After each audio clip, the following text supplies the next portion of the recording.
The Trump administration outsmarts a rogue judge attempting to sabotage the mass deportations. This is the way.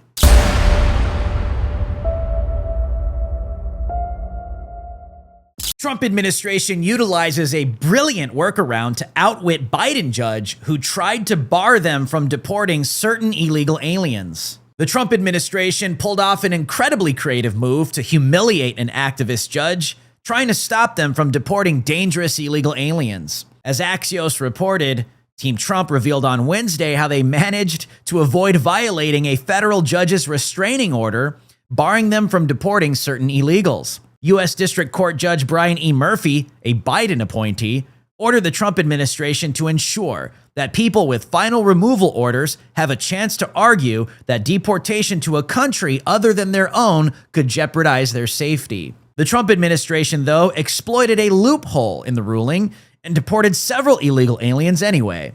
It turns out Murphy's order only applied to the Department of Homeland Security, not any other federal agencies. So, Team Trump decided to use the Department of Defense to ship out illegal aliens, thus outwitting Murphy, the rogue judge. In a Wednesday court filing, an attorney representing DHS pointed out that because the DoD is not a defendant in the case, the deportations it has carried out so far comply with the Biden judge's order. As Axios notes, the filing cites two cases where individuals were deported to Mexico before Murphy issued his order. It also includes a sworn declaration from a DHS official who stated that every person deported after Murphy's court order was sent to Guantanamo Bay before being shipped off to El Salvador on military flights. Axios goes on to note that Judge Murphy's order was initially a setback for the administration, which has sought to send some deported criminal illegal aliens to countries they are not originally from, like El Salvador. The Trump administration is using the Aliens Enemies Act to fast-track these deportations. Well, this is what the administration needs to be doing.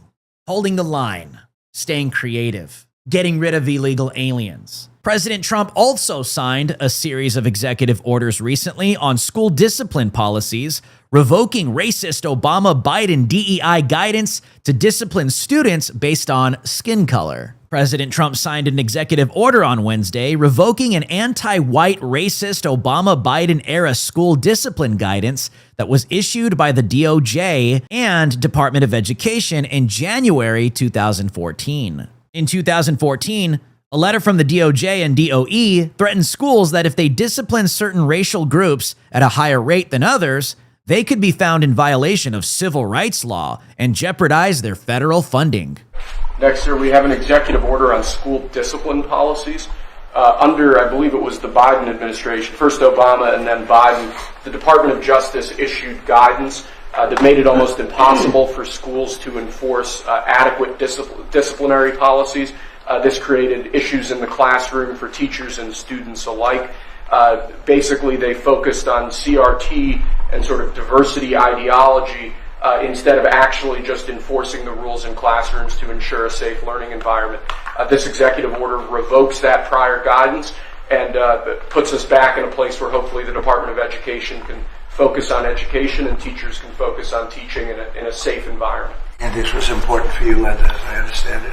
Yeah, absolutely, because it gives teachers the authority now to have discipline in their classroom and discipline the person who is being disruptive. We took that away.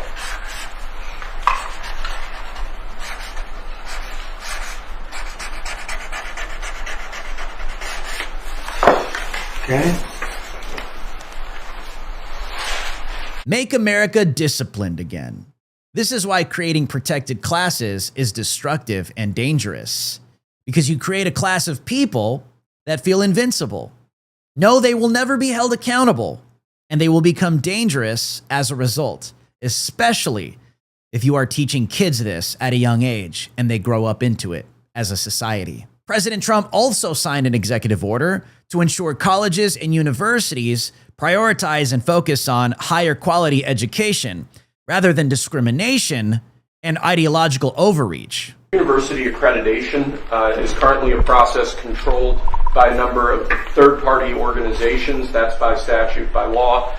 Many of those third-party accreditors have relied on sort of woke ideology to accredit universities instead of accrediting based on merit and performance.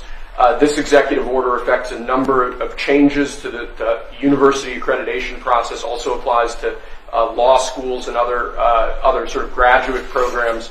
But the basic idea is to force accreditation to be focused on the merit and the actual results that these universities are providing, as opposed to how woke these universities have gotten.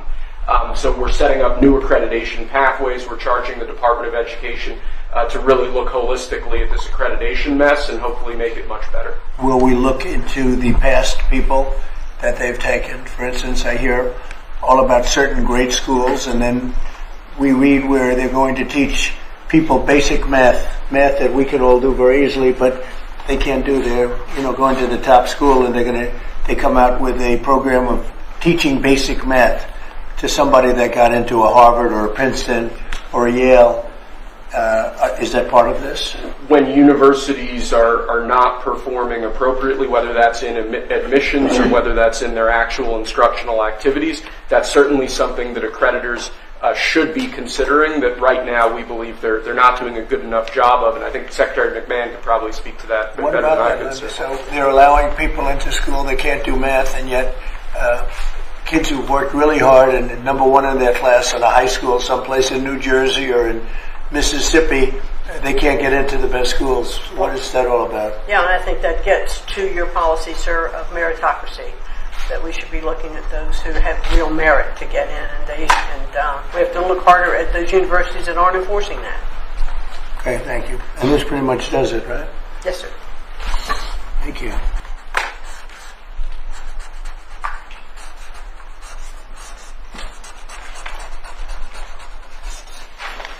Okay. And that's the problem with so-called American education these days. It's indoctrination. And it's not based off of merit to even gain access to it. It's based off of race and gender and sex and pretty much whatever these freaks come up with.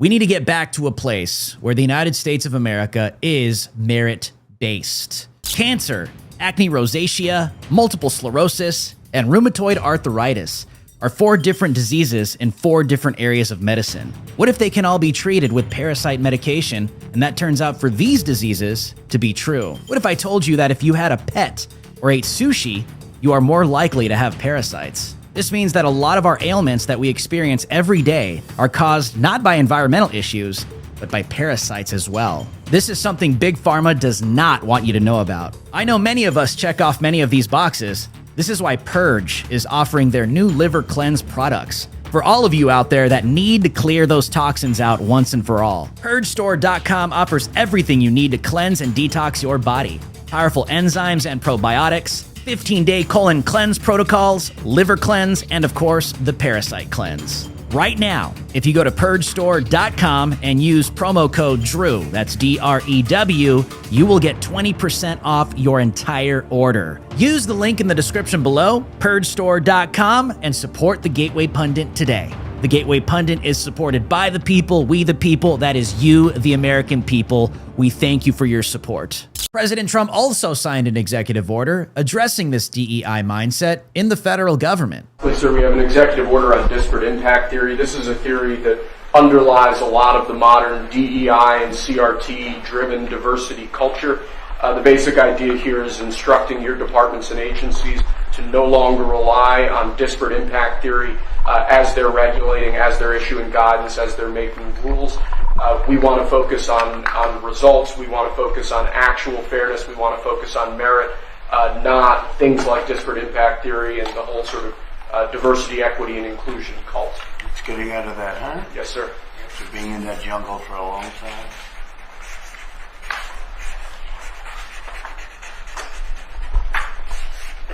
Okay.